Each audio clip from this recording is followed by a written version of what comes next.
Everyone, my name is Galina and I make handmade jewelry as well as I do bead crochet on my Etsy store. So I will show you today pro tips how to work with the memory wire and finish the ends of your bead crochet cord. If you want to do a necklace on a memory wire or like a bracelet, you can do the same thing. So you can also some people like it without memory wire, so you can also use it as it is, but for a short choker, I prefer personally memory wire because it keeps the shape, it looks really nice, and it's extremely beautiful. So if you some mistake, I want to show you how to avoid doing mistakes I made with the memory wire. So if you look at these flash cutters, this one I when I was studying, I didn't know that you cannot use the regular flash cutter for the memory wire because it ruins the flash cut. So this one is completely like it's bad. I cannot use it on any other wire. I sometimes use it for memory wire, but not a lot of time. I'll show you how to cut memory wire without any flash cutters. So these ones are not bad because I haven't used them. There's special cutters for memory wire because it's extremely strong. So that is why it's you cannot use the regular one. So I'll show you how you can actually just snip it, like, or break it, I don't know what's the right English term, without using any. So you need just regular pliers, like any pliers. I wouldn't, like you see, you have a memory wire for, this one is for the necklace. I always leave the ends, like some space. This is like, I think 4 inches on each side. In this way, if you make a mistake at the end of the wire, you have some room and you can redo it. So what I do, I note where I want to cut it, like where I need to break it, and I put the pliers over here and I move it down to bend. So, and I move it back up. It's very hard, so it takes a few tries to move it up and down before it breaks. Here you go, it broke. So nothing happened to these pliers, so you can use regular pliers if you need to cut the memory wire. Just remember, always leave some room on both sides, because if you want to open it up, or if you use the memory wire and if you want to create a loop and you accidentally do the loop that you don't like, you can actually redo it because you have a lot of space for more loops. Okay, so my pro tip for the bead crochet is the following. So here's the end where I finished, and this is the end where I started. So on this rope, it's quite visible. The hole here with the start is quite visible because this one has 8 seed beads, size 11 in a row. For the ones that are much smaller, like 4, 5, or 6, this one is really, really tiny. That is why when you want to put the memory wire inside the bead crochet rope, you would start with the end where you finished. I didn't cut this end. What you would do, you wouldn't cut it because this is where you finished and you can easily undo this one. So you just put it, you do extra row without beads, and then you with the hook you would go around a few times and then you would put it down through the rope. Okay, but when you are doing that, remember, do not put your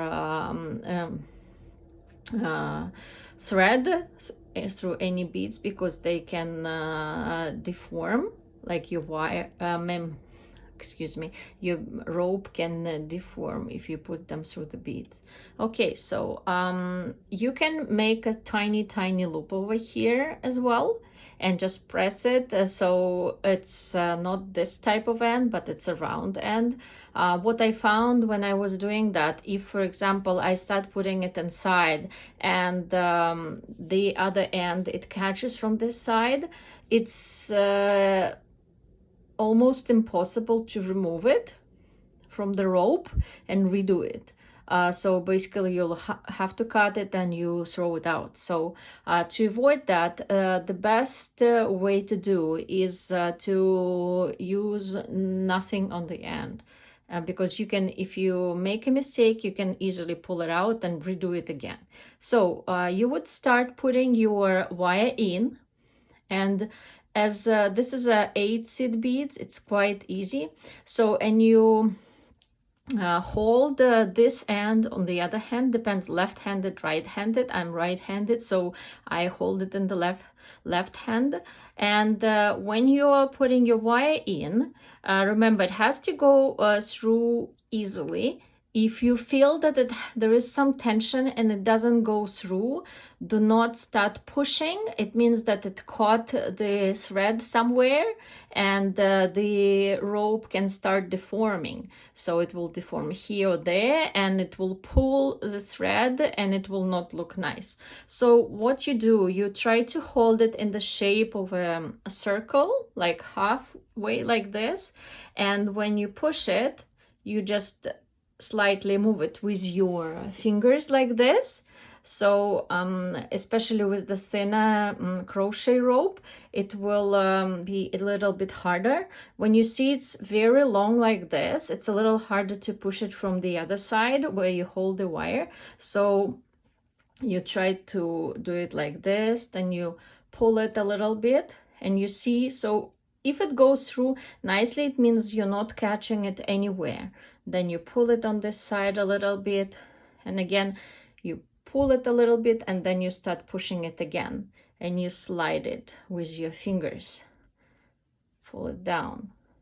Okay, so remember, you can always redo it. There is no problem removing it all. It just takes trial and error. Like, and again, I'll pull it so it doesn't catch anything inside, and I will push it again from this side. I go back and I do it over again. Okay, every time I want to push it over there, I pull it a little bit to make sure this memory wire end here didn't catch any thread. So you see I'm almost done. It's much easier with the bracelet, or it's very nice when you do double wrap bracelet with the bead crochet. It looks really nice.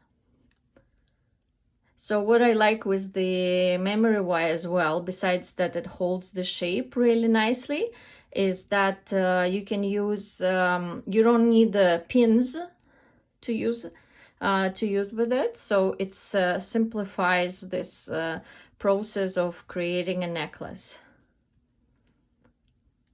Okay, so I'm almost done.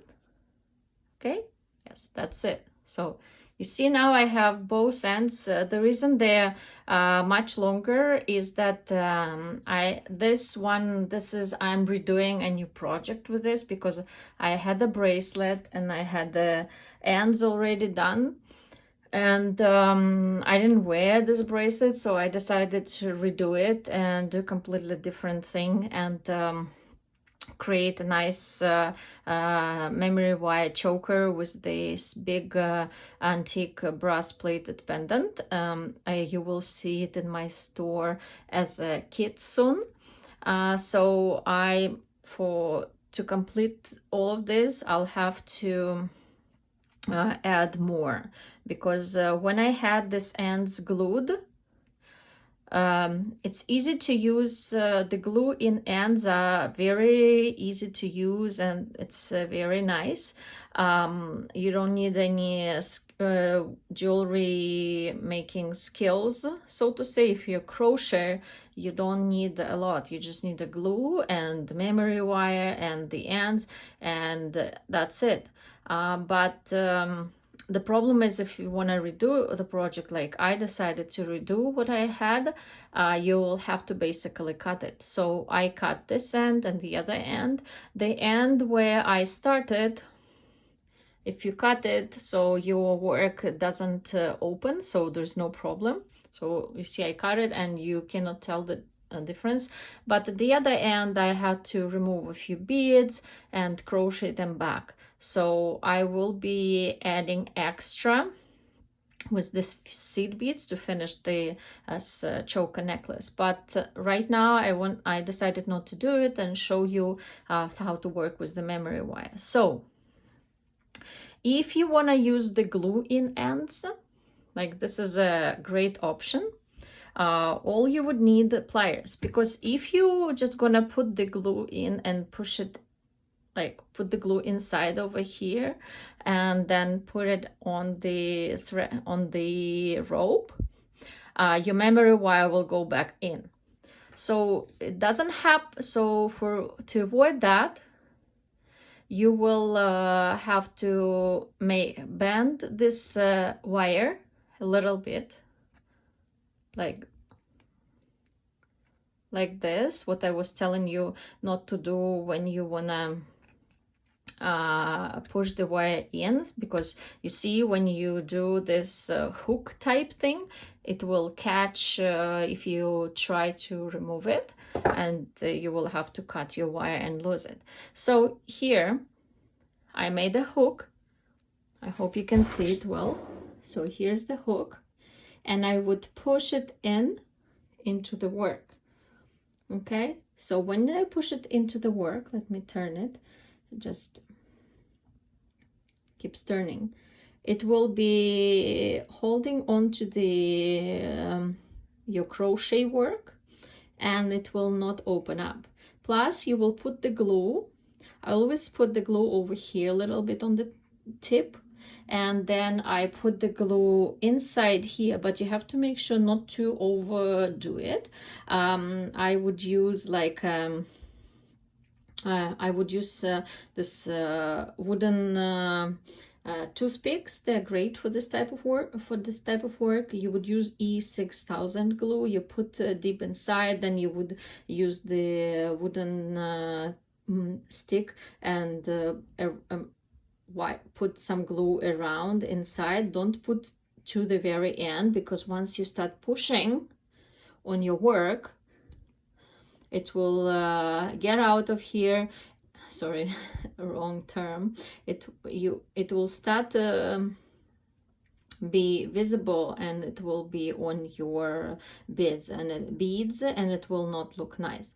So you just put it inside, and that's it, and you wait 24 hours, and then you can put some rings and the clasp, whatever you want. Sometimes I personally don't even put any clasp, and I just put it on my neck, and that's it, without the clasp, because the memory wire holds onto your neck. So another option is if you want to use the regular ends, you would work the same as you work, because if you do this bead cap and you just put it in, but remember, you would do a loop after you put it in. You put it in, you don't need any glue. This way is great because you can easily redo your work. You don't like it, you want to put the other cord ends, you changed your mind, you can always snap your loop and redo it, whatever. So I would have to snap it again, put this in, and do the loop, and finish the other side in the same way. So this is up to you what you prefer. Some people don't like working with glue, so you can just use this. And the great thing, you don't need any pins. You use the memory wire instead of the pins, and you just finish the way you want it. Okay, so thank you for watching. We'll see, maybe I'll add some more pro tips to this video, or maybe I'll just post it like this. If you enjoyed watching the video and you want to see more of the videos on my channel, not miss any, please give me a like. It will help me grow the channel and be visible, be found on YouTube by other people, and subscribe. I will be posting more tutorials and the bead crochet pro tips. Thank you very much for watching.